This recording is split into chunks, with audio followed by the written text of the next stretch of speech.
Hi, in this video we will talk about interleaving practice.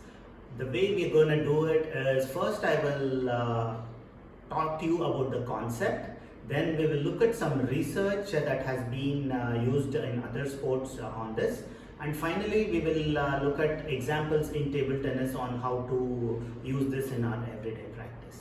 Hi, welcome to our first session on intelligent and practical training in sports. My name is Kiran Kumar. Why is this useful for you? These concepts are being used in sports and academic training. They've been used for a while, and we hope that this helps you understand your daily training and see what can be improved. So, before we go into the concepts, let us first understand what is massed practice. So many of us believe that just practicing one skill over and over till we get it right is the way to do it. So this is being used in all areas of our life, in academics, in sports, in corporates. So this is what researchers called as a massed practice, wherein we feel that like we keep repeating something over and over and we get better. So this definition is taken from the book Make It Stick. I will talk about that later. First concept we will look into is called interleaving practice.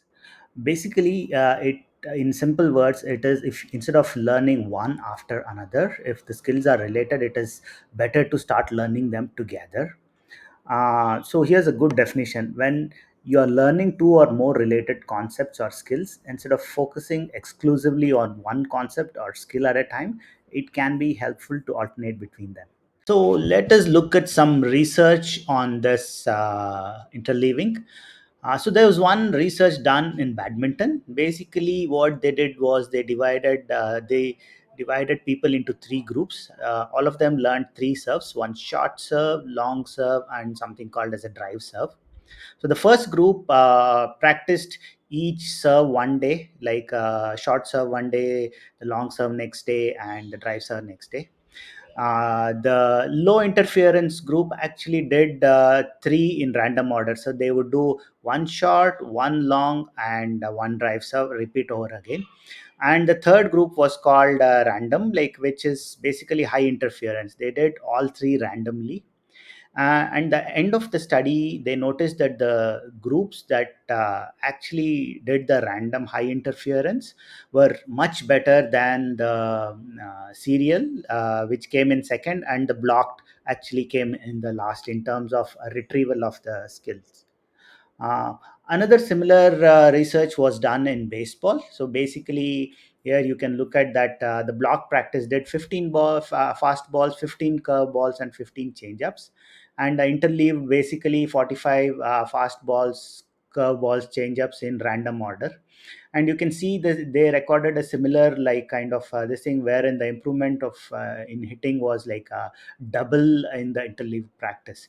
You can actually search for these there's a lot more research in a lot of different sports on in the same area.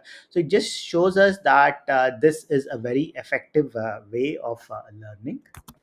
Okay, so now that we have looked at the concepts, I think we can go to the table and look at a few examples on how we can use this in our everyday practice.